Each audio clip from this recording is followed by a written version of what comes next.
Well, hi, good morning.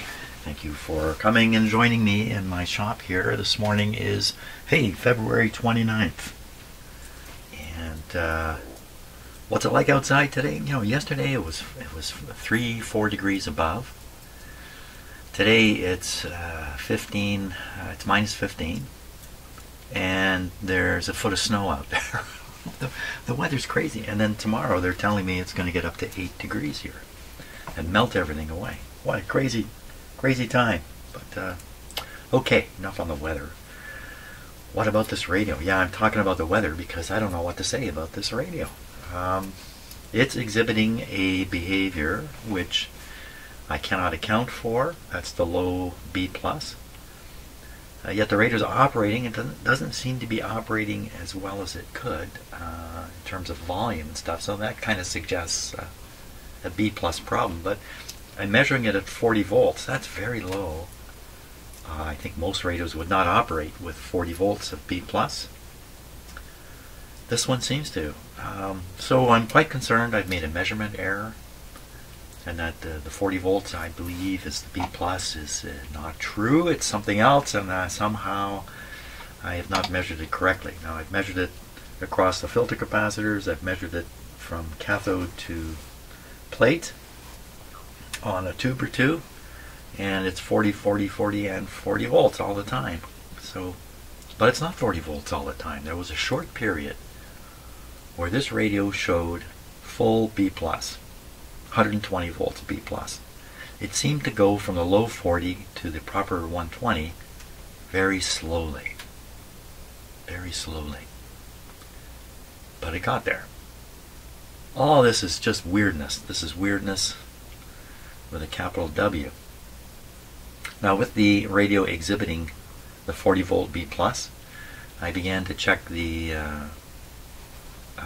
heater voltages. I started thinking, oh, something's going weird with one of these heaters and it's upsetting the whole radio and giving the result it's giving.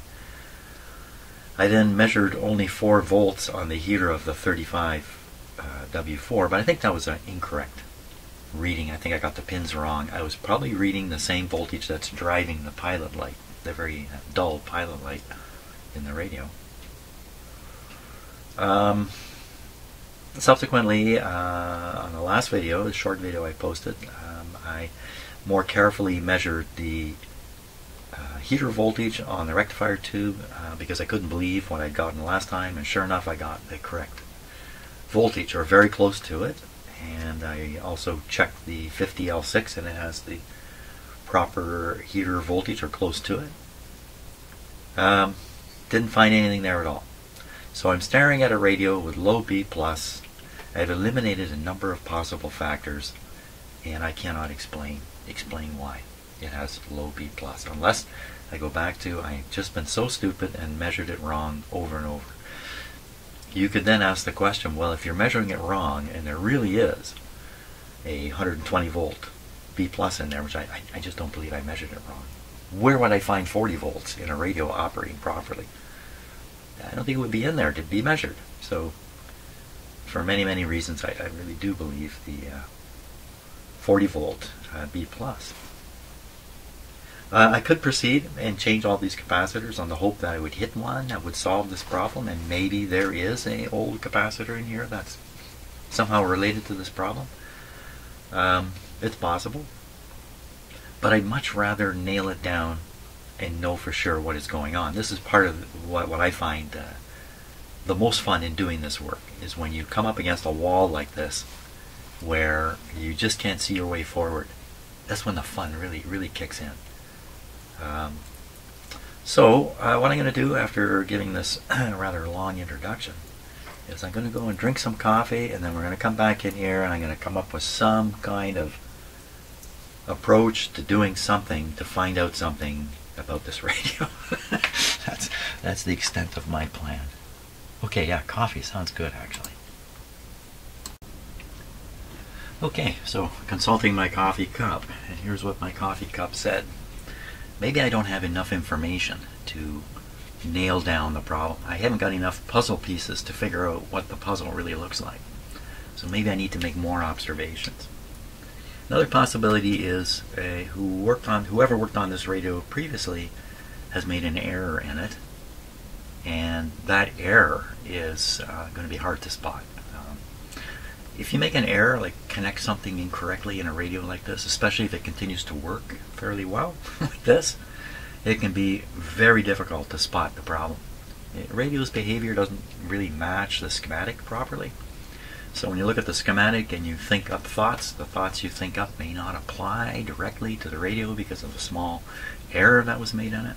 So those to me are the two possibilities. An error is in this radio, like a soldered in error of some sort. And the other thing is I just don't know enough about what's going on yet to come up with a reasonable theory of failure. I guess there's one more, and that is it still bothers me that the radio operates and I keep measuring 40 volts. That's really, really bothering me a lot. So more information about the radio. Wow. I know, yeah. What are the chances that I put two rectifiers in there and both of them are sick in the same manner, and that's why it's 40 volts? I have trouble with all that. Yeah, I'm paralyzed here. Let's start by removing these clip leads. Hey, I've done something finally. Actual action taken here. Boy, oh boy. I'll clean up some of the detritus on my bench. I don't even know where to start. I really don't. I mean, what is there I haven't paid attention to yet?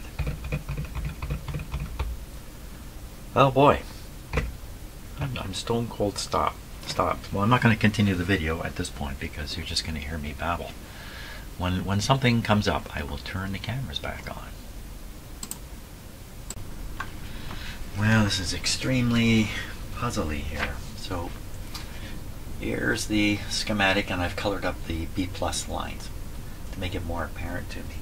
By doing that, I spotted this capacitor right here. I thought, well, okay, what if that one were to short? Now, first of all, it's a mica capacitor. It's not very likely to have failed. It could. I found them bad. It's not very likely, though. Suppose this is shorted out, and then you'd have a ground. You'd have a ground applied right here. That would pull the B+ down. It would pull it. The B+ current is flowing through this resistor here, so it would pull it down through the resistor. Okay, wait a minute. So it would go low on this side, but it would remain high here and high here. Might pull it down a little bit from excess current draw, but there's no resistance in this circuit anywhere to drop voltage due to current being pulled out of the rectifier. So, and the other thing too is if this were shorted, then there'd be no B+ on this tube, and there'd be no output from the radio. But there is output from the radio. Yeah, so this was helpful, but no, it wasn't in the end. You know, the obvious target is this resistor, which I've measured being okay. R9, 22 ohms. Is it a hit and miss resistor arrangement there? Sometimes good, sometimes not. 2 in parallel here. Could it be flipping between 1 and 2? That would double the resistance here. I just don't think it's enough to knock it down to 40, but maybe it is. But I tested these, they're okay. Basically everything's okay, but nothing's working. So, you know, the last guy did fiddle around with the output transformer. Did there's something going on here? Did he work a short circuit in here somewhere? Yeah, I don't know. This didn't help in the end. So I should measure this B+ and measure it in a number of places. In particular, there's kind of a B+ branch this way and a B+ branch this way. The other thing I could do is I could find this wire or somehow to break this connection and cut all this off from the B plus and then see what happens to the B plus. And it did go up and down. It did.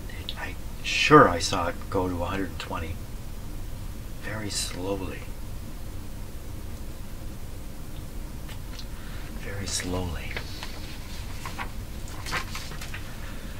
Yeah, that's exactly how it's going for me today here. very, very slowly. Okay, so square one. I've connected this voltmeter right across the terminals of the rectifier tube. And I have one connected to the plate terminal and the other one connected to the cathode terminal. We're going to read what's happening across this tube. What that's going to prove, I'm not exactly sure. Let's do it, and then we can think about it afterwards. So, okay, plug in the radio. There is no antenna connected. That's fine. We're good to go. Here we go.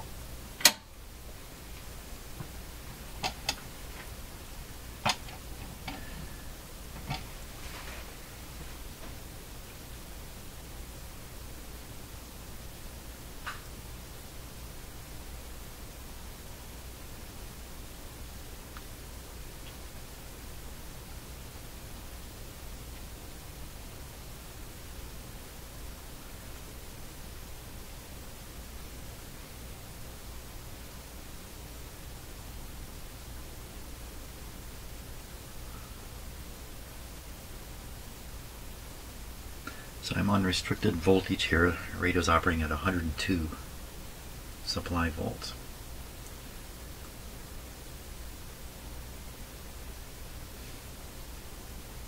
Can't say I've ever done this before. Voltage right across the rectifier.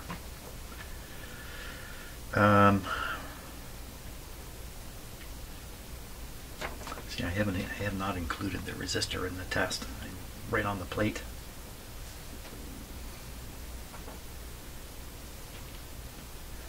Okay, we'll give the radio full treatment here.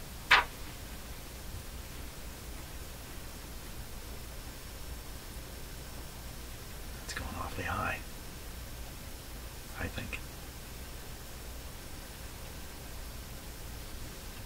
We're not hearing any radio stuff. I can see the pilot light is on.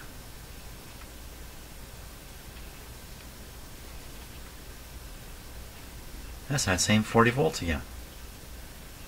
I can hear the radio barely. Probably direction. Maybe not.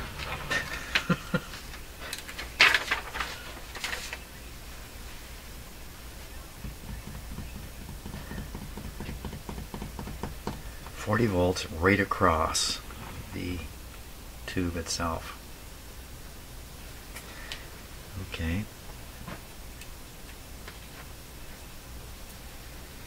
I don't want these clip leads to touch here. And if we check again right across the capacitor here,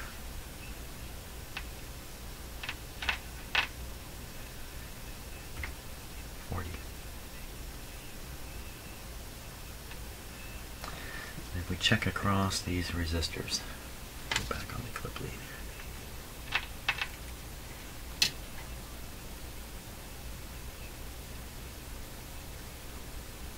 That's a little odd, isn't it? Nothing? Half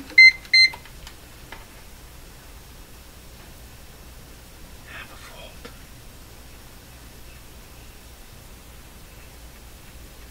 Half a volt dropping on these resistors. I think I did a quick calculation before, and that proved to be reasonable.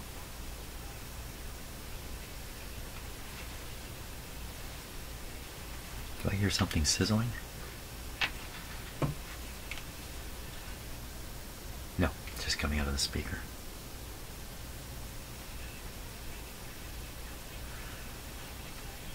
Oh my!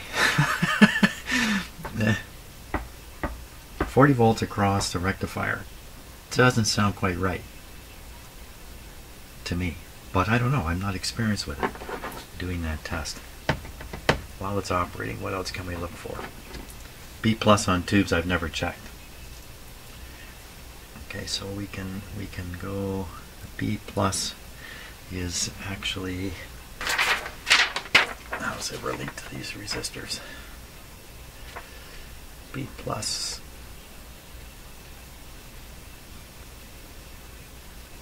or B minus rather, or B minus.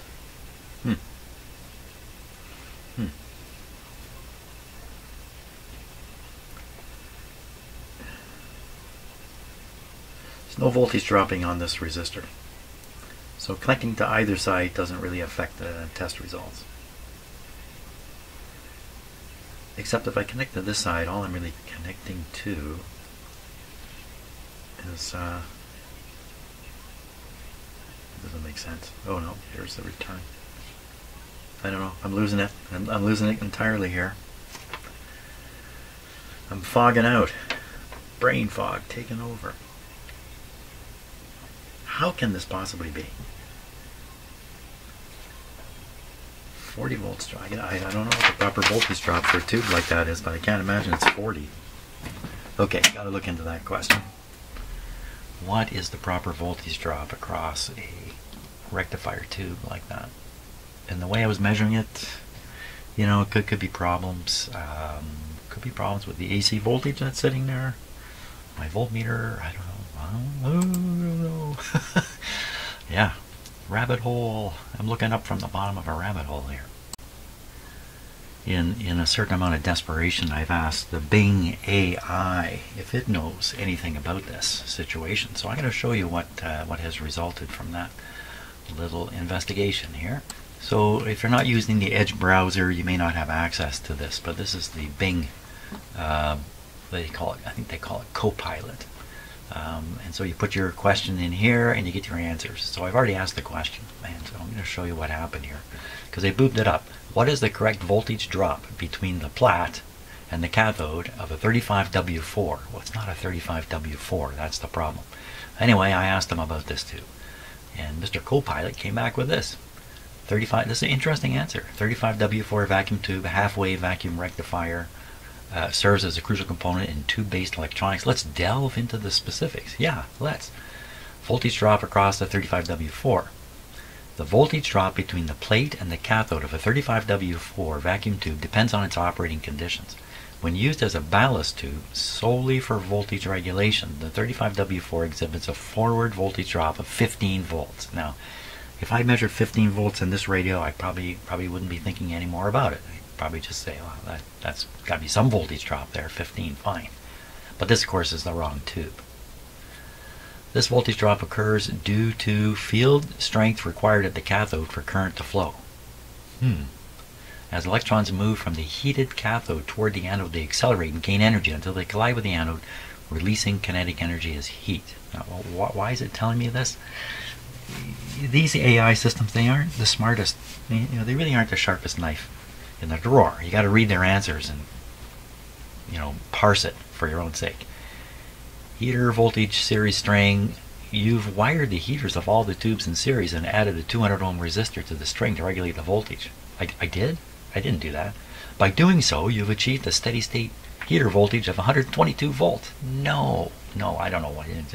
Okay, I don't know what it's talking about here. Pilot lamp wiring. Regarding the 6.3 volt pilot lamp, you can wire it to the power tap on pins 4 and 6 of the wrong tube. Even though you're not using it for rectification, connecting to these pins should work. So I don't know what's happened here. Bing is answering somebody else's question. It almost seems like. So then I said, I got smart. Hey, wait a minute, that's the wrong tube. What about a 35Z5? Certainly. Let's explore the 35Z5. Half-wave rectifier, heater cathode type diode. It has a cathode in it. Designed for use in the kind of radio that's on my bench. Tube has octal base. K8A is the base diagram. Its primary function convert. Oh yeah, heater taps provided to allow operation of a panel light. Voltage drop. Here it is. The 35Z5 voltage drop derives its name from the leading digits of its tube, which is 35. The rectifier tube derives its name from the leading digits of its tube type. That's a bit of circular logic there, isn't it? Which is 35. Therefore, it typically drops 35 volts across the filament. Well, I know that, Bing buddy. You haven't helped me. So that's how this went. Basically, some interesting information come up. At best, doing this with Bing, this is what I found. Sometimes it gives you the answer you're after. Other times it makes you think, because it gives you enough information to make you think harder, and then you come up with your own wrong answer that way. So anyway, that's what Bing said. Didn't help me at all. I still don't know what a typical voltage drop is. If you asked me and I had to guess, I would have guessed 10 to 15 volts. That's what I would have guessed. Not 40. And now, an act of desperation. I've got another rectifier tube. Tests good on my tube tester there. So we're going to put it in. What are the chances that I have the original tube and the replacement I put in? Put it here. We're both bad the same way. I can't imagine. This guy tests really good on the tester.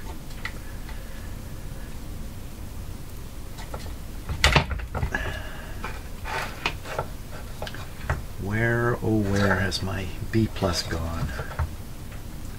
Maybe we'll find it this time. Okay, my voltmeter ready. So I optimistically set it on the 600 volt scale. Okay, let's let her rip here. I wonder if I should. I'm going to read the B plus voltage. You know what? I'm going to clip this in, I think, just so I don't have to panic about holding it. The negative here. I'm going to go right across one of the filter capacitors. This is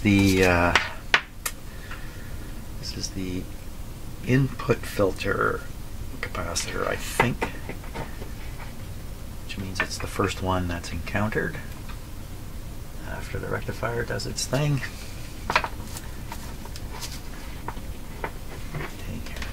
Just hang like that. Okay, I think we're ready. And did I put the positive on the positive end? Okay, we should get a positive reading here. Previously, this test has shown up 40 volts, except in one case, somehow I got up to 120. Goodness knows why.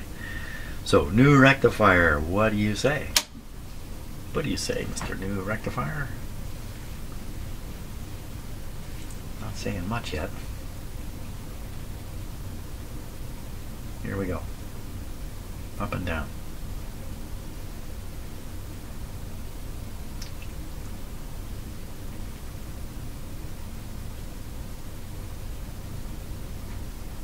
What's going on?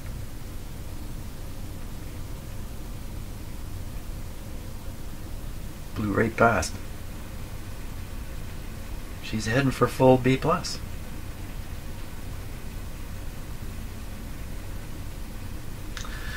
Okay, so I have it on restricted power. I'm going to put it on full. Oh my gosh. Are you serious?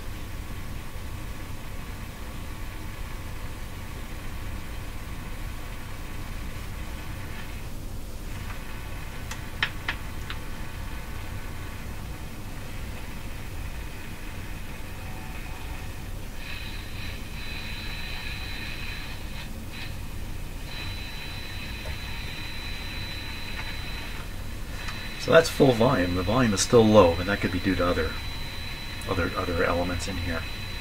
The B plus is proper now.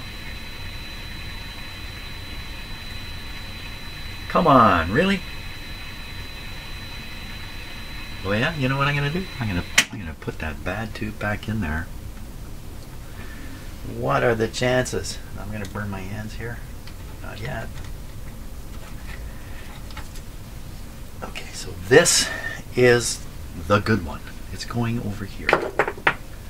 This is the one I just had in there, which is a replacement from my collection, which also tested quite good. Leads are on. Everything's good. Away we go again. Ooh, didn't do this right over here. Ooh, oh, oh, oh, oh. Anybody see what just happened there?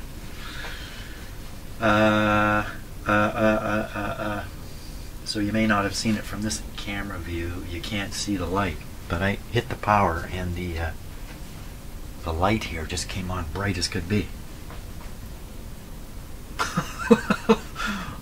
What?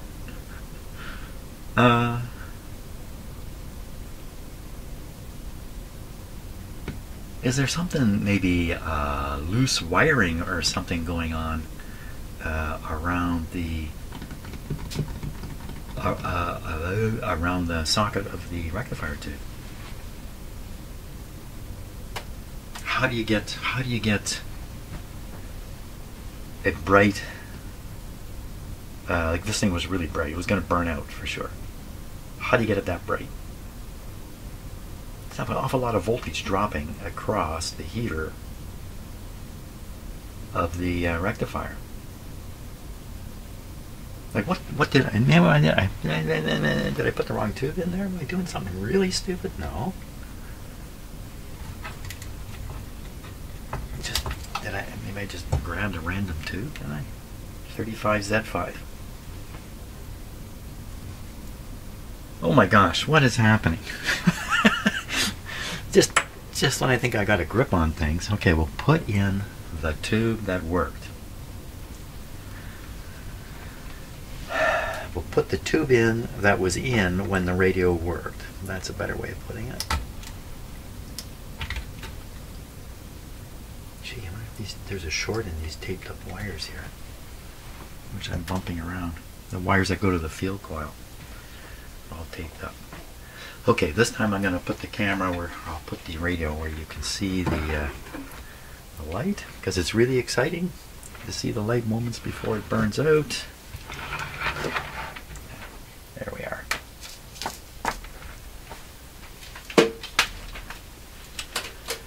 Okay, I'm going to hit the power switch. I'm putting it through the dim bulbs, but doesn't seem to make any difference. If the light comes on really bright, I'll just cut the power again. There we go. No, the light did not come on bright. The light came on normal. Everything's normal. Let's let the radio start right up. See if we get this again. Do we get this?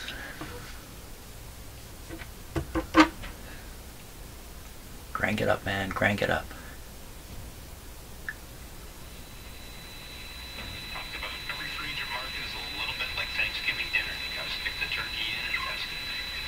Okay, so we're on restricted power, so it's not going to get to the 127 or whatever. Good. Now, without disturbing anything. Right. I have to disturb it a bit here. Get my hand in there. Okay, with now disturbing everything. Come on out of there. See, I'm wondering about these wires here. I'm bumping into them when I'm doing this. So this was the pilot light screamer tube. Did that with the okay, ready? Holy smokes, she's a bright one. I'm blinded. Oh, too much photonic collision on the back of my eye now. You know what I see? I can close my eyes, I can see the light filament.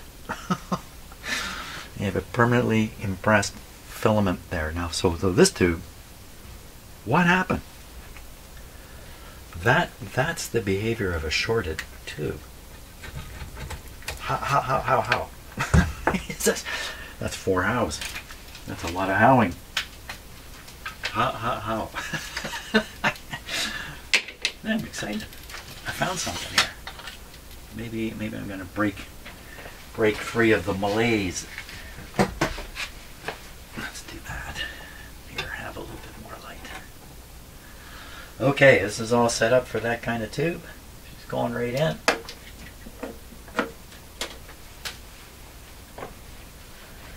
So I'm going to run the short test. This time I think it's going to show a short. And so if it does, this needle will come up. Okay, here we go. No. No. That's perfectly good. What is going on?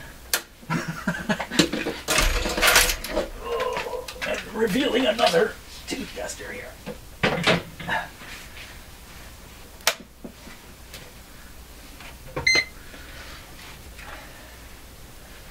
35 Z5. I still see that filament in my. I can't even see this because of the flash from that filament was so bright. It's like a nuclear bomb going off here. 35. Oops, stop.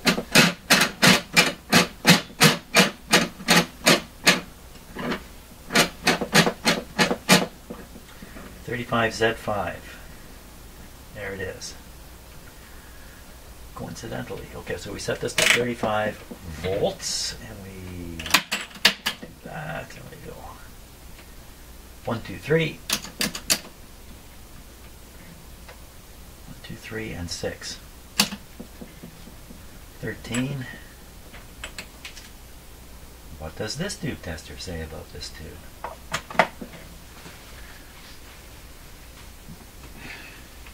Now in these rectifier tubes there is no transconductance to measure. It really is just an emissions test on any tube tester. Basically checking the function of the cathode is really what you're kind of looking at. Okay, so we do the short test now. In this unit, the short test is a neon light. So I'm going to just douse the lights a wee bit. Here we go. Flashing is okay. Staying on is not. So it doesn't show any short. And if we're going to test it 35 Z5 W. Man, I still have that line in front of my eyes here. W. Oh, what happened there? What happened there? Is it the button? I think it's the tube.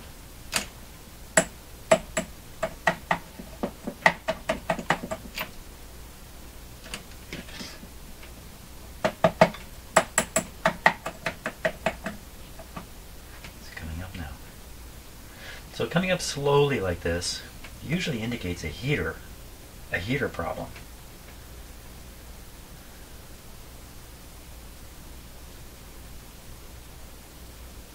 Still jumping around a little bit. Not the button.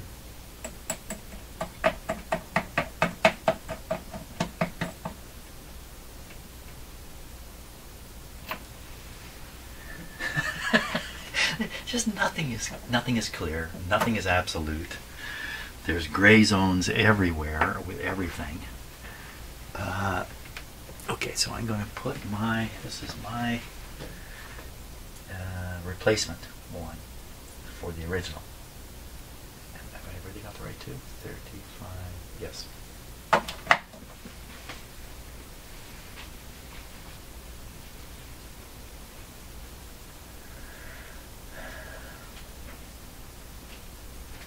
So what I'm interested in is, does this tube exhibit, does the test exhibit the same instability? So it's the tester that's doing it, not the tube. That's what I am testing this one. W would be the guy, isn't that right? W. Okay, I'm going to hold this and see if that thing wanders around.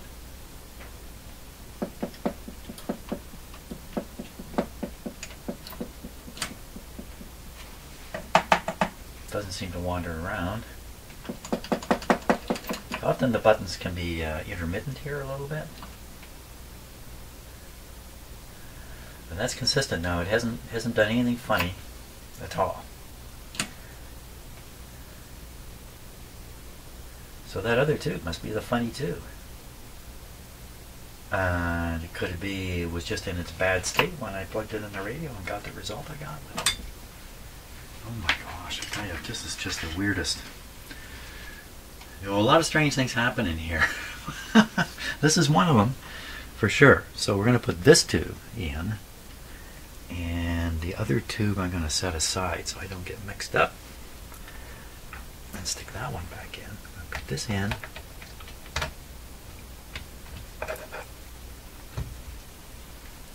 And I need some more light so I can see.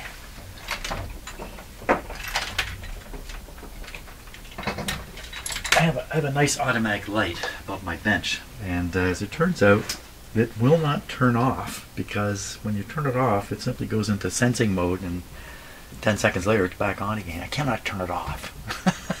Something I never imagined, but what do you mean you can't turn it off?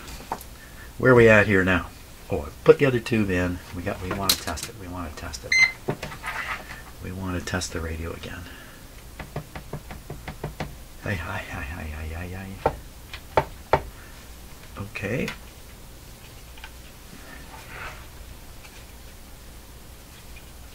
Just tighten this up a little wee bit here.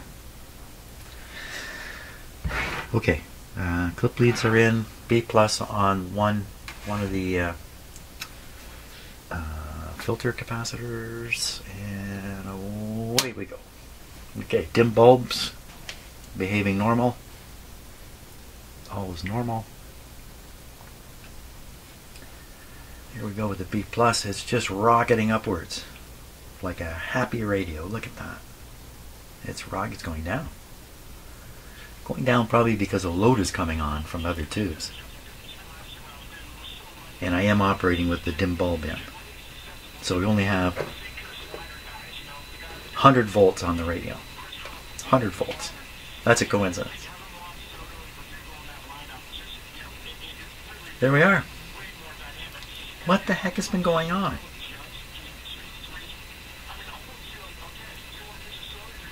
Well, you know, this is what it's like to spend time in a rabbit hole. When you come out of the rabbit hole, you look back and go, what was that all about?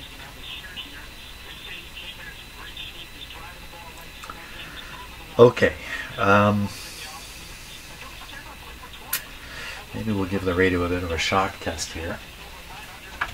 Get my shocking hammer out. No, I'm not going to whack it with this. I'm just going to tap it a little bit. Just watching that. I like to use this because it threatens the radio a fair bit. And, you know, act right, buddy. If I got really upset, you know what I could do with this hammer. There's nothing at all happening here. There's no sound, crackling, there's nothing. Okay, I don't know what it was. I really don't know what was going on. But whatever it was, it's gone for now. Hey, I fixed it. There we are. Okay. So I'm going to call it quits for today because I'm on a high note. Better to quit on the high note than the low note. And tomorrow I will get into doing the capacitor replacements and start working my way through the radio that way. And hopefully the B plus will stay high from now on.